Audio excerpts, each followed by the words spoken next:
नमस्कार, बहुत स्वागत है आपका ओंकार न्यूज में। मैं हूं आपके साथ ज्योति यादव। तो बुलेटिन की शुरुआत करेंगे इस वक्त की अहम खबर के साथ। नेपाल के प्रधानमंत्री पुष्प कमल दहल प्रचंड 31 मई को अपनी बेटी गंगा दहल के साथ 4 दिवसीय भारत दौरे पर आए हैं, जहां पर पीएम प्रचंड आज हैदराबाद हाउस में प्रधानमंत्री नरेंद्र मोदी के साथ द्विपक्षीय बैठक करेंगे और इस दौरान दोनों नेताओं के बीच बॉर्डर विवाद को लेकर भी चर्चा हो सकती है।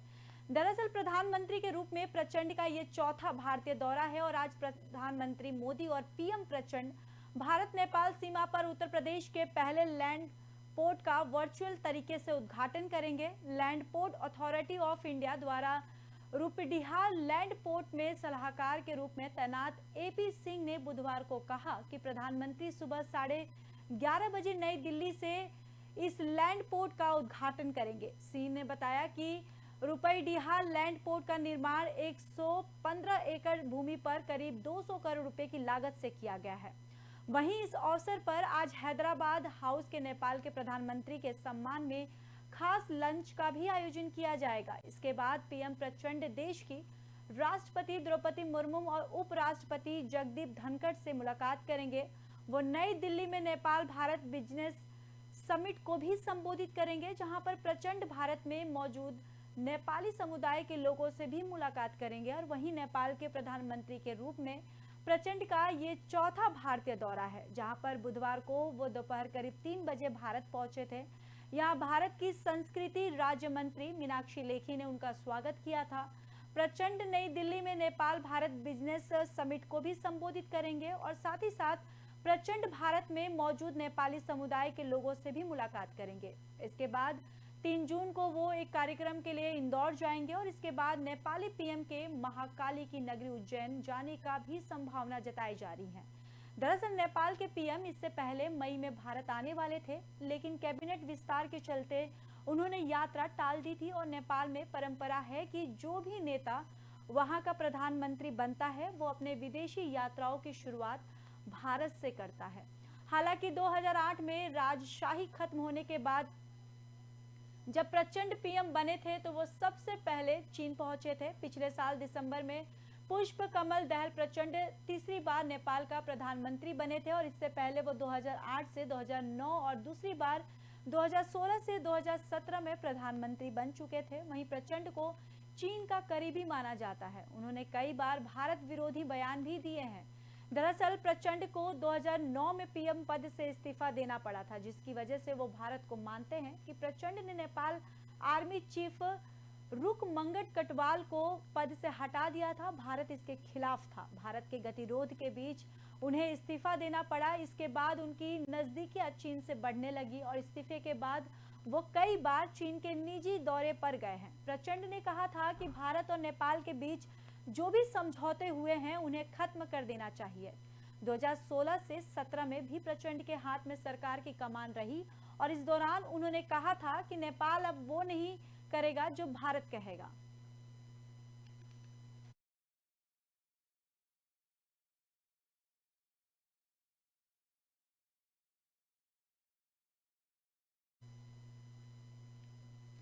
तो वही हिंसा प्रभावित मणिपुर में गृह मंत्री अमित शाह का आज चौथा दिन है और इस दौरे के आखिरी दिन यानी आज शाह प्रेस कॉन्फ्रेंस करेंगे। माना जा रहा है कि कॉन्फ्रेंस में शाह मणिपुर के हालातों को लेकर चर्चा करेंगे। और शाह ने बुधवार को इम्फाल में शाह ने एक राहत शिविर का भी दौरा किया। यहाँ मैती समुदाय के लोग कह रहे हैं कि उन्होंने लोगों से कहा कि मणिपुर में जल्द शांति बहाल होगी और जल्द ही लोगों की घरों में वापसी भी सुनिश्चित की जाएगी। इसके अलावा शाह ने कुकी समुदाय के संगठनों के साथ बैठक की।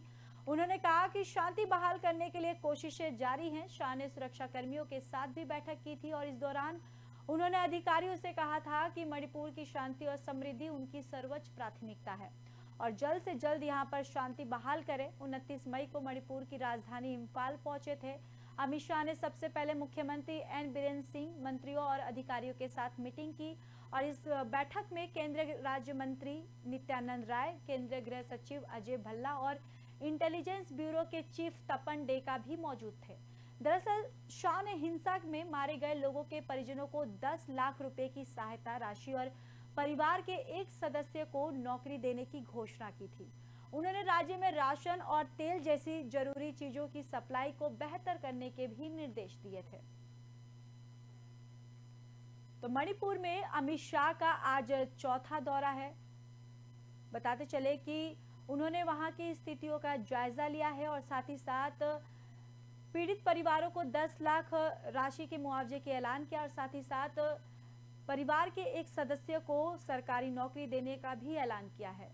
दरअसल इस दौरे में आखिरी दिन आज शाह प्रेस कॉन्फ्रेंस भी कर सकते हैं। माना जा रहा है कि कॉन्फ्रेंस में शाह मणिपुर के हालातों को लेकर चर्चा करेंगे। वहीं शाह ने बुधवार को इम्फाल में शाह ने एक राहत शिविर का दौरा किया था और मैथी समुदाय के लोग रह रहे थे। उन्होंने उन लोगों से कहा कि मणिपुर में जल्द शांति बहाल होगी और जल्द ही लोगों की घरों में वापसी सुनिश्चित की जाएगी। और इसके अलावा शाह ने कुकी समुदाय के संगठनों के साथ भी बैठक की और उन्होंने कहा कि शांति बहाल करने के लिए कोशिशें जारी है। शाह ने सुरक्षा कर्मियों के साथ भी बैठक की थी और इस दौरान उन्होंने कहा कि मणिपुर की शांति और समृद्धि उनकी सर्वोच्च प्राथमिकता है।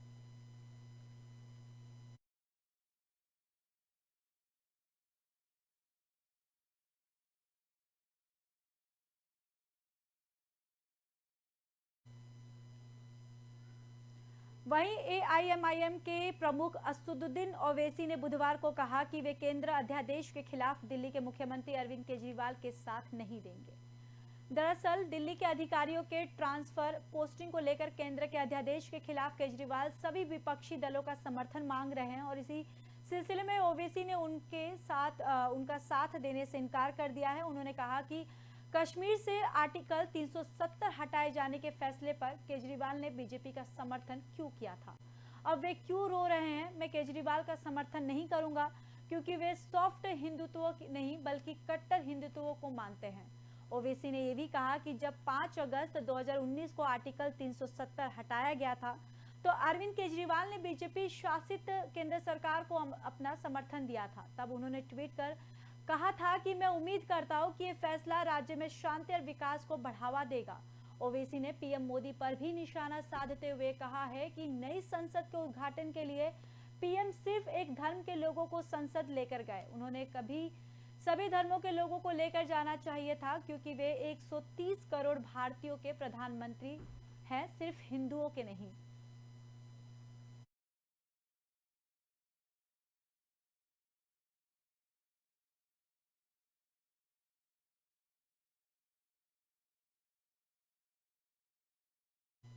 तो केजरीवाल ने अध्यादेश को लेकर सभी विपक्षी पार्टियों से समर्थन मांगा है। उसी को लेकर आपको बताते चले कि एआईएमआईएम के असदुद्दीन ओवैसी ने इस अध्यादेश के खिलाफ उनका समर्थन देने के लिए मना कर दिया है। दरअसल दिल्ली के अधिकारियों के ट्रांसफर पोस्टिंग को लेकर केंद्र के अध्यादेश के खिलाफ केजरीवाल सभी विपक्षी दलों का समर्थन मांग रहे थे और इसी सिलसिले में ओवैसी ने उनका साथ देने से इनकार कर दिया है। दरअसल ओवैसी का कहना है कि कश्मीर से आर्टिकल 370 हटाए जाने के फैसले पर केजरीवाल ने बीजेपी का समर्थन क्यों किया था और अब वे क्यों रो रहे हैं। मैं केजरीवाल का समर्थन नहीं करूंगा क्योंकि वे सॉफ्ट हिंदुत्व नहीं बल्कि कट्टर हिंदुत्व को मानते हैं। और ओवैसी ने यह भी कहा कि जब 5 अगस्त 2019 को आर्टिकल 370 हटाया गया था तो अरविंद केजरीवाल ने बीजेपी शासित केंद्र सरकार को अपना समर्थन दिया था। तब उन्होंने ट्वीट कर कहा था कि मैं उम्मीद करता हूं कि यह फैसला राज्य में शांति और विकास को बढ़ावा देगा।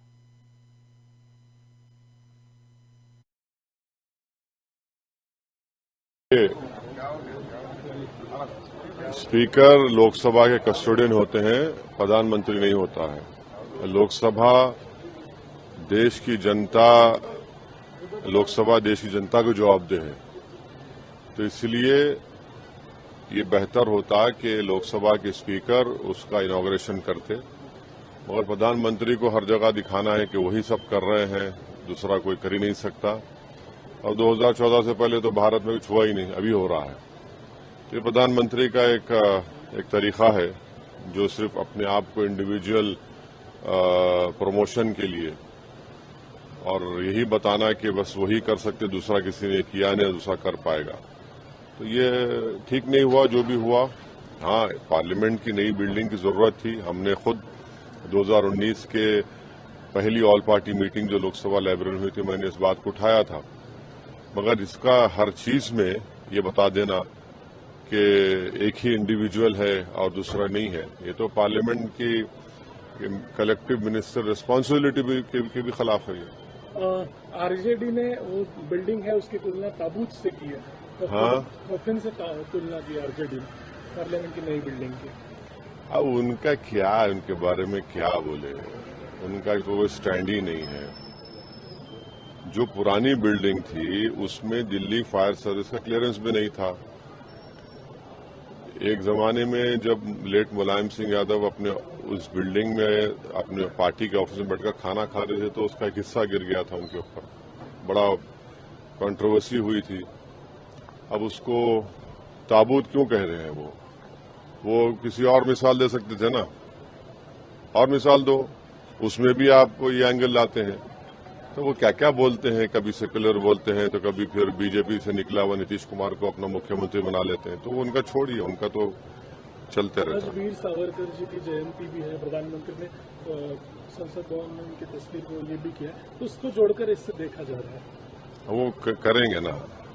जहां तक हमारा मामला है, हम भारत में सबसे बड़ा अगर कोई नेता था और रहेगा वो बाबा साहब अम्बेडकर, और इस देश में सबसे पहला आतंकवादी कोई है तो नाथूराम। तो वहीं राजस्थान में अब सभी कैटेगरी के कंज्यूमर को 100 यूनिट तक बिजली फ्री मिलेगी। किसी भी कंज्यूमर को पहले 100 यूनिट तक बिजली खर्च करने पर कोई बिल नहीं आएगा। इसके अलावा 200 यूनिट तक बिजली पर किसी तरह का चार्ज भी परमानेंट चार्ज इलेक्ट्रिसिटी फीस नहीं देनी होगी। और सीएम अशोक गहलोत ने बुधवार देर रात इसकी घोषणा की है। और अब तक केवल घरेलू कंज्यूमर को ही 100 यूनिट फ्री बिजली मिलती थी और अब हर कैटेगरी के कंज्यूमर्स को इसका फायदा मिलेगा। दरअसल आपको बताते चले कि कमर्शियल कनेक्शन को लेकर 100 यूनिट बिजली फ्री मिलेगी और वहीं 100 यूनिट प्रति माह से ज्यादा उपभोग करने वाले वर्ग के परिवारों को भी पहले 100 यूनिट बिजली फ्री दी जाएगी। यानी कितना भी बिल क्यों ना आए, पहले 100 यूनिट का कोई भी विद्युत शुल्क नहीं देना होगा। वहीं 200 यूनिट प्रति माह तक बिजली उपभोग करने वाले उपभोक्ताओं को पहले 100 यूनिट बिजली फ्री के साथ 200 यूनिट के स्थायी शुल्क, फ्यूल सरचार्ज और तमाम अन्य शुल्क माफ हो जाएंगे और इसका भुगतान राज्य सरकार करेगी। पिछले बजट में मैंने घोषणा की थी 50 यूनिट जो निःशुल्क दी जा रही है उसको 100 यूनिट किया जाएगा। उसके अनुसार 1 मई से ये घोषणा प्रारंभ हुई और पहला बिल आएगा अभी 1 से 15 जून के बीच में। उसमें 100 यूनिट तक तमाम प्रदेशवासियों को, चाहे वो कितनी बिजली कंज्यूम करे, तब भी फ्री दी जाएगी। उसके अलावा इंसेंटिव दिया जा रहा है 200 यूनिट तक जो पाबंद रखेंगे अपने आप को, उनको 100 यूनिट तो फ्री होगी। उसके अलावा 100 से 200 यूनिट तक जो है उनका भी जो फिक्स चार्ज है, अन्य चार्जेज है, वो चार्ज नहीं दिए जाएंगे। इस प्रकार उनको भी बहुत बड़ी राहत मिलेगी और अब वो भविष्य के अंदर 100 यूनिट पूरी तरह फ्री, 200 यूनिट अगर बिजली का कंज्यूम करते हैं उनके लिए भी बहुत बड़ी राहत होगी। उनको अब कोई फिक्स चार्ज नहीं देना पड़ेगा।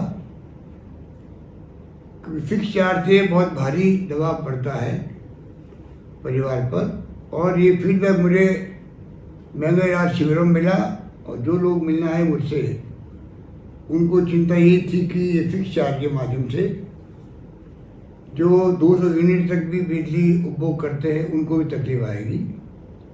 अब मैं उम्मीद करता हूँ कि जो परिवार लगभग 1 करोड़ 10 लाख परिवार है, उससे अधिक परिवारों को इस फैसले से राहत। कांग्रेस नेता सचिन पायलट ने पूर्ववर्ती भारतीय जनता पार्टी सरकार में भ्रष्टाचार के आरोप सहित अपनी मांगों से पीछे हटने से बुधवार को इनकार करते हुए कहा कि जिन मुद्दों को उठाया था उनसे समझौता करने की कोई संभावना नहीं है। पायलट ने यह भी कहा कि उन्होंने अपनी मांगों पर कार्रवाई करने को जो अल्टीमेटम दिया था वो आज खत्म हो रहा है और वो इंतजार कर रहे हैं कि राज्य सरकार क्या कार्रवाई करती है। अपने निर्वाचन क्षेत्र टोंक में मीडिया से बात करते हुए और क्या कुछ कहा सचिन पायलट ने, आपको सुनाते हैं। और कांग्रेस का शीर्ष नेतृत्व और राहुल गांधी जी, हम सब इस बात को कई बार दोहरा चुके हैं कि करप्शन को लेके हमारी जीरो टॉलरेंस है। किसी भी कीमत पर भ्रष्टाचार को हम लोग स्वीकार नहीं कर सकते हैं। और कांग्रेस ही वो पार्टी है जिसने हमेशा नौजवानों को प्रोत्साहित किया है, राजनीति में बाकी क्षेत्रों में उनको आगे आने का मौका दिया है। तो नौजवानों के साथ अगर कहीं गलत होता है या कहीं उनके साथ नाइंसाफ़ी होती है तो मैं समझता हूँ पार्टी हमेशा उसके खिलाफ रही है। भ्रष्टाचार और नौजवानों के भविष्य, इन दो मुद्दों पर किसी प्रकार का कोई समझौता कोई करे या मैं समझौता करूं, ये संभव नहीं है। अभी 1-2 दिन पहले मेरी बात दिल्ली में हुई थी। कांग्रेस का जो शीर्ष नेतृत्व है, अध्यक्ष जी हैं, बाकी सब लोग हैं, जो मांगे मैंने रखी थी उसका पूरा संज्ञान पार्टी को भी है। दिल्ली में परसों मैंने बात की है और मैंने कहा था, जब मैं 15 तारीख को मैंने एक सभा को संबोधित किया था जयपुर के अंदर, कि भाजपा के शासन में, वसुंधरा जी के कार्यकाल में जो करप्शन के मामले उठे थे, जो खुद अशोक गहलोत साहब ने, मैंने, तमाम कांग्रेस नेताओं ने अपने मुंह से कई बार हम लोगों ने इन बातों को रखा था और ये बात पब्लिक डोमेन में है, तो उन पर एक प्रभावी जांच होनी चाहिए। और जहाँ तक राजस्थान पब्लिक सर्विस कमीशन है, वहाँ पर काफ़ी पद खाली पड़े हैं और कुछ नियुक्तियाँ ऐसी हैं जो मैं समझता हूँ बेहतर हो। फिलहाल इस बुलेटिन में बस इतना ही। बाकी देश और दुनिया की खबरों के लिए देखते रहिए ओंकार न्यूज।